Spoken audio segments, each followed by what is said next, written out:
Three, two, one. Hello mga kaprobinsyana. Ito nga at ginising ako ni nanay kaninang umaga at kami daw ay magbibilad ng palay. Hala, hila-hila ang isang sako at isinakay sa karil. Tapos inilagay naman sa banig para ibilad. At ayan na nga si tatay nakaupo at siya ang magsasabi ko anong aking gagawin. At naay na nga uli hila ko na ulit sa karil ang isang sakong palay na ilalapag naman ulit sa isang banig. Yan, pangalawang sako na iyan. Iya ay hindi daw diyan. Hala, hila uli hanggang dun sa dulo. At ayusin ang banig. Naay na nga ay di tayo ay change outfit na para ready na magbilad. At naay nga si tatay nagpipilit ding magbuhat. Iya ang iyong pa. At pagkatapos nga ay tinaktak ko na ang kalahating sako ng palay diyan sa banig.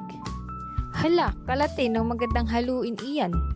Ay di pagkatapos nga ako'y naghalo na din ng palay din. At lumipas nga ang 2 oras mga kaprobinsyana ay akin ang tiniklop ang mga banig para mas mahalo ng maayos. Ay di ayan na ang probinsyana, hala, halo ng halo. At bigla nga mga kaprobinsyanang dumag-im ay didali ang pagsisilid ng palay sa sako. Hala, bilisi at maaabutan ng ulan, yanong pagod pa namang magbilad.